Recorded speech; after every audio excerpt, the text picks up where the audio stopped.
Voici un développement détaillé sur les pratiques spirituelles soufis avec des faits historiques et des explications approfondies. 1. Le dhikr, remémoration de Dieu. Définition et signification. Le dhikr, ou zikr, est une pratique spirituelle centrale dans le soufisme. Ce terme, qui signifie littéralement remémoration ou évocation, désigne le rappel constant de Dieu par des récitations répétées, souvent accompagnées de prières et de chants. Il est tiré directement du Coran, qui exhorte les croyants à se souvenir de Dieu à tout moment. Ceux qui ont cru et dont les cœurs se tranquillisent à l'évocation de Dieu. Certes, c'est par l'évocation de Dieu que les cœurs se tranquillisent.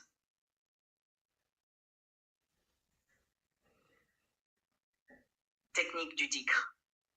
Les techniques du dhikr varient selon les confréries soufis. Dhikr individuel. La répétition en silence ou à haute voix de formules telles que La ilaha illa Allah, il n'y a pas de divinité en dehors de Dieu, ou Allahu Akbar, Dieu est le plus grand. Ce type de dhikr est souvent pratiqué comme une méditation personnelle. Dhikr collectif, une pratique en groupe où les disciples récitent ensemble sous la direction du maître spirituel. Les rythmes du dhikr collectif peuvent être accompagnés de percussions ou de chants.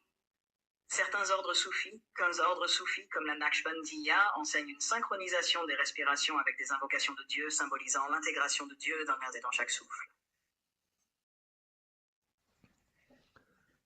Effet spirituel.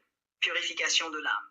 En répétant les noms de Dieu ou d'autres formules sacrées, le pratiquant aspire à effacer son ego pour se rapprocher de Dieu.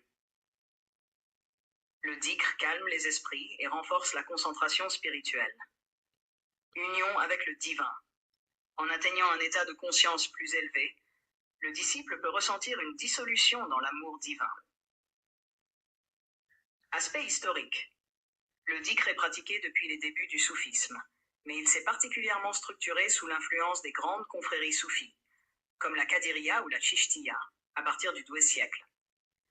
Les sessions de dhikr collectif, souvent accompagnées de chants et de musique, sont devenues un élément marquant de la vie soufie. La danse des derviches tourneurs. Sama. Définition et origine. Le sama est une forme de rituel soufi qui combine musique, chant et mouvement pour favoriser l'élévation spirituelle. Le mot sama signifie écoute, et il s'agit littéralement d'écouter les vibrations de la musique pour atteindre un état d'union mystique avec Dieu. Ce rituel est surtout connu à travers les derviches tourneurs de l'ordre Mevlevi, fondé par Jalal ad-Din Rumi, 1207-1263, en Anatolie. Symbolisme de la danse. Le mouvement circulaire. Les derviches tournent autour d'un point fixe, symbolisant le mouvement des planètes autour du Soleil ou l'âme humaine tournant autour de Dieu. Les gestes. Une main levée vers le ciel pour recevoir les bénédictions divines, l'autre dirigée vers la terre pour transmettre cette énergie au monde. Le vêtement, le long manteau blanc représente le linceul, mort de l'ego, tandis que le chapeau haut, tombstone, symbolise la pierre tombale de l'ego. But spirituel. Extase mystique.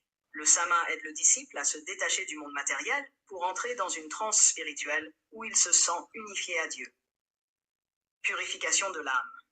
Le tourbillon physique symbolise la dissolution de l'ego dans l'amour divin.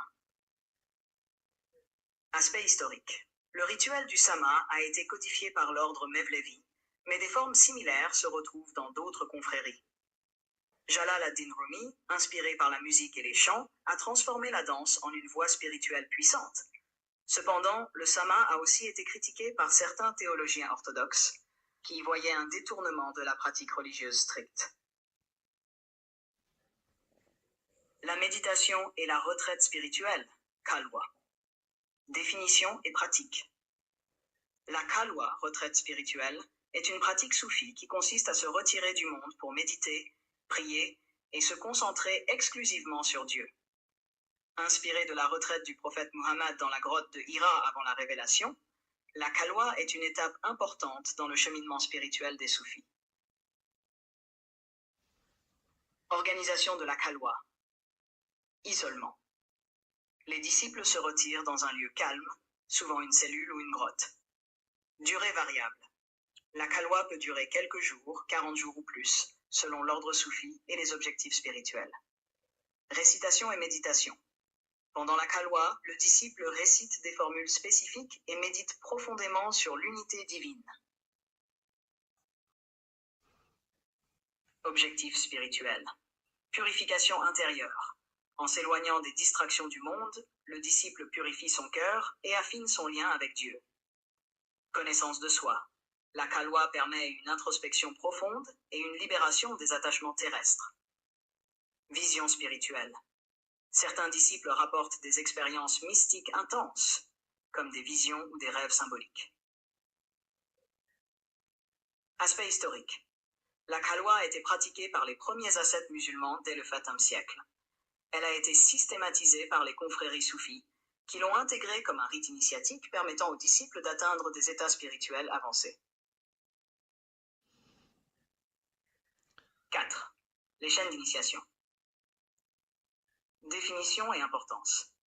La silsila, littéralement chaîne, désigne la chaîne d'initiation spirituelle qui relie chaque maître soufi à ses prédécesseurs jusqu'au prophète Muhammad. Cette transmission garantit l'authenticité des enseignements spirituels et la continuité de la tradition soufie.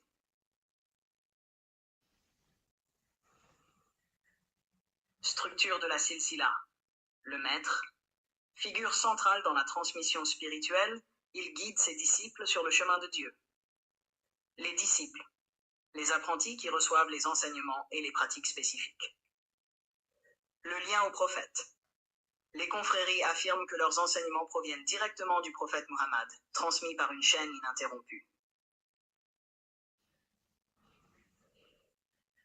But spirituel. Transmission de la baraka. La baraka bénédiction passe du maître au disciple, garantissant l'efficacité des pratiques. Authenticité spirituelle. La silsila protège le soufisme des déviations ou innovations non fondées. Union spirituelle. Le disciple ressent une connexion à la fois avec son maître et avec la chaîne entière, renforçant son lien avec Dieu. Aspect historique. Les premières chaînes d'initiation apparaissent au Xème siècle, lorsque le soufisme se structure en confréries.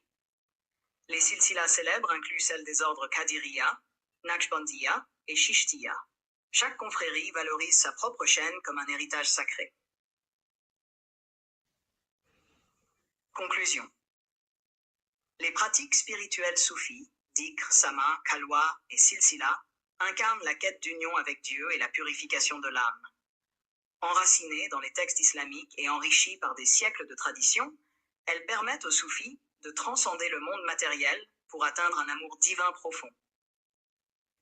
Ces pratiques, bien que parfois contestées, témoignent de la richesse et de la diversité de la spiritualité islamique.